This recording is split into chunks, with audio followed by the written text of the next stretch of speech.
New international politics are affecting Iowa farmers. We'll tell you more. And later, everything you need to know about this weekend's graduations.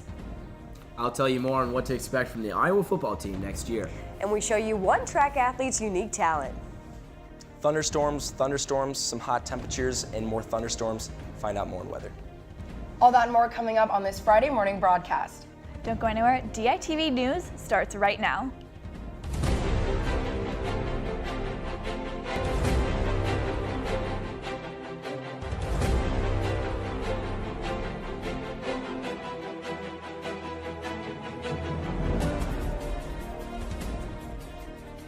Good morning and thank you for tuning in. I'm Becca Skadden. And I'm Susanna Kloster.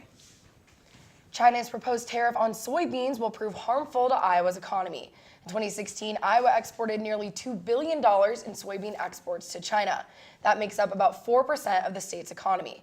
The tariffs would be bad news for Iowa's budget, which mirrors the state's farm economy that's fallen to about 74% over the past 5 years. In response to this tariff, President Donald Trump proposed tariffs on Chinese steel, aluminum, and other products. Hawk alerts will now no longer disrupt classrooms. The UI Department of Public Safety sent out a mass email announcing that the Hawk alert system will no longer send notifications to classroom telephones. Since the majority of classroom phones go unanswered, these calls slow down the system and delay calls to other numbers on the list. The email stated that classroom phones are an ineffective tool, that nearly everyone carries a cell phone now. The changes will officially be put into place on this past Friday, May 4th. One UI researcher is trying to learn the secrets of what holds families and couples together. DITV reporter Kaylin Cluck met with him to learn how our relationships affect our physical and mental health. You might think a good romantic relationship is crucial for your health and happiness, but according to researchers at the University of Iowa, there might be an even bigger factor: your family. Your family actually has a stronger effect than your romantic partner does. So if you're not getting along with your parents or your siblings or your in-laws or your children, that's actually more likely to lead to greater inflammation, greater stress in your body. Jacob Priest is an assistant professor in the Couple and Family Therapy program, as well as the director of the LGBTQ clinic. He researches how our relationships affect our physical and mental health, discovering what experiences can lead to conditions like diabetes and high blood pressure, as well as mental health issues. Body stress response and depression and anxiety. Priest's research finds that families who insist on doing everything together and force happiness can actually have the opposite effect. So even though a family might appear to be happy, it's actually underneath there's no space to talk about negative emotions or to handle conflict effectively. And so that can be internalized, leading to greater stress, which in turn can put you at higher risk for depression, anxiety, and other chronic health conditions. Priest shows that in the end, when it comes to health, relationships truly matter. Diet, exercise, going to see your doctor, having a primary care physician, that's important. But if you really want to live a healthy life, you also have to think about those relationships. It's family support that can make a difference in all other areas of life. Reporting from the Lindquist Center, this is Kaylin Cluck, DITV News. So Becca, with graduation this week, I'm hoping to see clear skies and sunshine. Me too, Susanna. There's been people taking pictures out on the Pentacrest all over downtown Iowa City all week, so I'm really hoping tomorrow morning we're going to see some sunny skies. Let's toss over to John in the weather studio with more on what to expect. Thanks, guys. Well, it's the end of the year. Semester 2 is finally over, and I'm sure you're expecting some lovely weather while partying ways with Iowa City later today or later this weekend. Well, to be frank, it's not going to be good. Thanks, Iowa. Let's jump right into the upcoming forecast. This afternoon will bring scattered thunderstorms with an afternoon high of 63 degrees. Tonight, you guessed it, more thunderstorms with a low temperature of 47 degrees. Let's take a look at the extended forecast. Tomorrow, there'll be even more thunderstorms with an afternoon high temperature of 65 and an overnight low temperature of 51 degrees. On Sunday, expect mostly cloudy skies with afternoon temperatures in the mid-70s and overnight low temperatures in the upper 50s. Monday brings mostly cloudy skies with afternoon high temperatures in the mid-80s and overnight low temperatures in the lower 60s. Thunderstorms on Tuesday with afternoon high temperatures in the mid-80s and overnight low temperatures in the mid-60s. Finally, on Wednesday, expect more thunderstorms with afternoon highs in the mid-80s and overnight lows in the lower 60s. Well, there you have it, folks. Unfortunately, Iowa City's forecast isn't quite what we wanted, but then again, when has it ever been? Always have a safe trip back to where you came from and watch out for those thunderstorms. That's all I have for you today. See you next year. Guys, back to you. Tomorrow is one of the biggest days of the year. That's right, Susanna. It's graduation day, and to make sure all you departing Hawkeyes know all you need to know, we have DITV News reporter Ethan Gutstein in the studio with more. Finals week may be wrapping up, but Iowa City is still in for a hectic weekend. The College of Pharmacy and Education got a head start last night, but there's plenty more to come later today. The graduate students will be walking the stage. Tomorrow, 7 different ceremonies are scheduled to take place, starting as early as 9 a.m. and as late as 6:30 p.m. That leaves 2 later graduation dates, with the College of Engineering happening Sunday at Carver Hawkeye Arena and the College of Dentistry having its ceremony 2 weeks away on the 25th.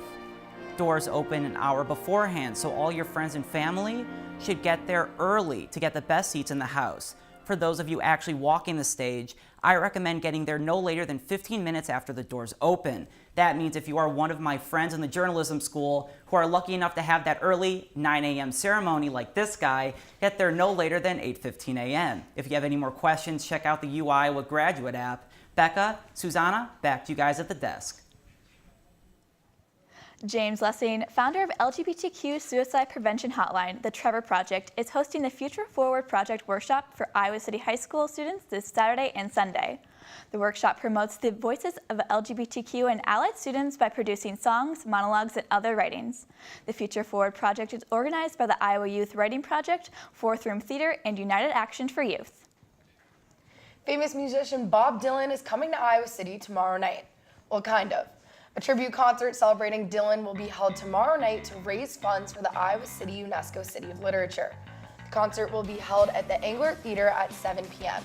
Tickets will be $25 for the general public, $15 for UI students, and free for attendees 17 and younger.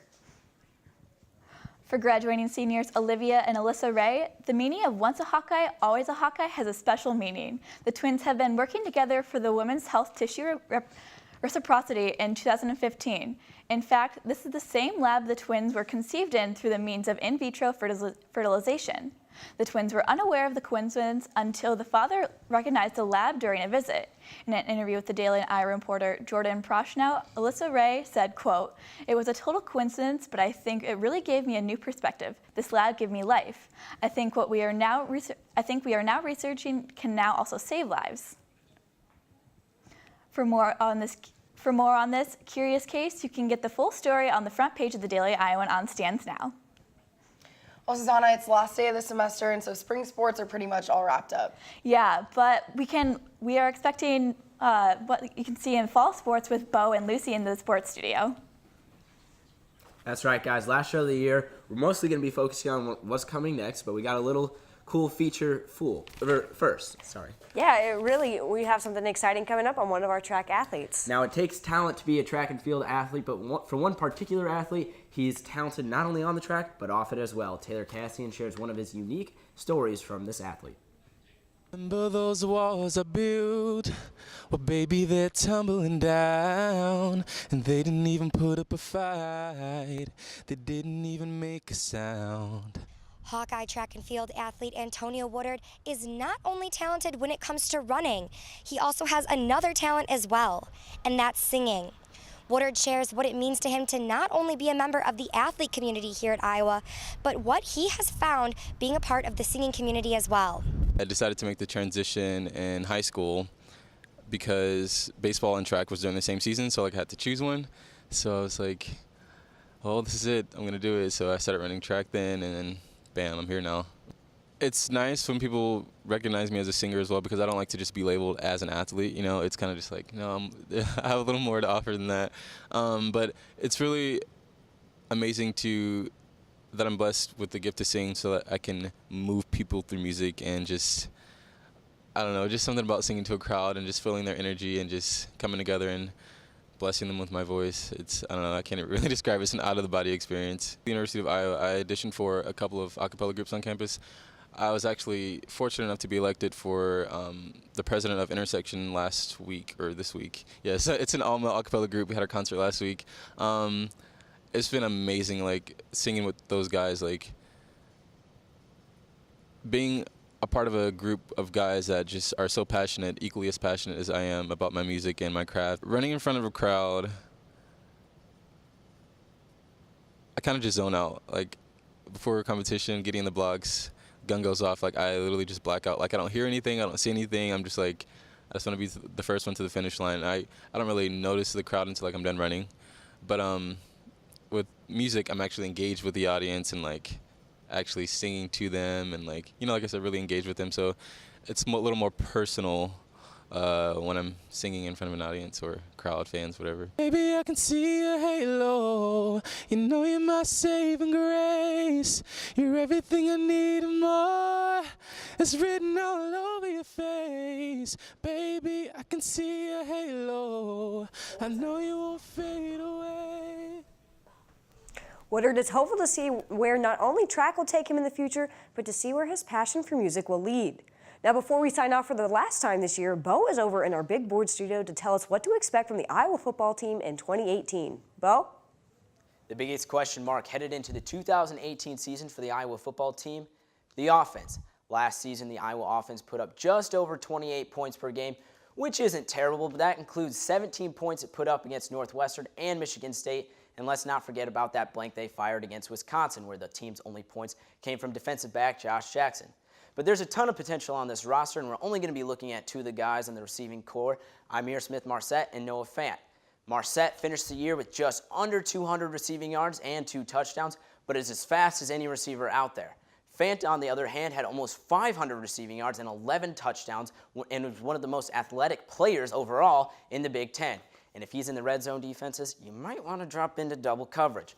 Now let's break down a couple of their highlights from last year. Second half of the Nebraska game, Ihmir Smith-Marsette fields the kickoff, and his blockers almost do too good of a job blocking every single Cornhusker in sight. His vision shifts to the left, and he's going to hit that hold hard. He is as fast as all get out, and this is where he's good. He turns on the jets, and he's going to go all the way here. The only problem is Geno Stone here, number 9, is going to come in and block 36 there in the back, draws the flag, touchdown called back. Let's move on to Noah Fant now.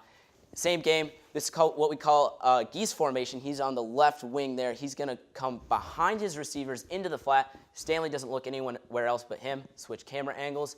Now he's going to go 65 yards all the way, no one in front of him. Easy touchdown in 7 seconds. That's 19 miles an hour, which for a tight end is fast. And they aren't the only stars on the offense. Obviously, Nate Stanley could be an all-time great Hawkeye. Also, receiver Nick Easley is only going to get better, so definitely look out for that. Let's head back into the studio. So, Lucy, what are your thoughts? I know you talked about the offense. I'm kind of excited to see how Iowa will kind of fix those problems on defense with the linebacking core leaving, but we'll just have to wait to next season to see all that. We're just going to have to wait and see. Well, that's it for us in the sports studio. I'm going to be out in Des Moines this summer interning at KCCI. Lucy, what about you? I'll be in Winston-Salem, North Carolina, interning for the National Sports Media Association, so I'm really excited for that. But for the last time in the sports studio, this has been Lucy Rodine and Bo Bowman. Guys at the desk, back to you.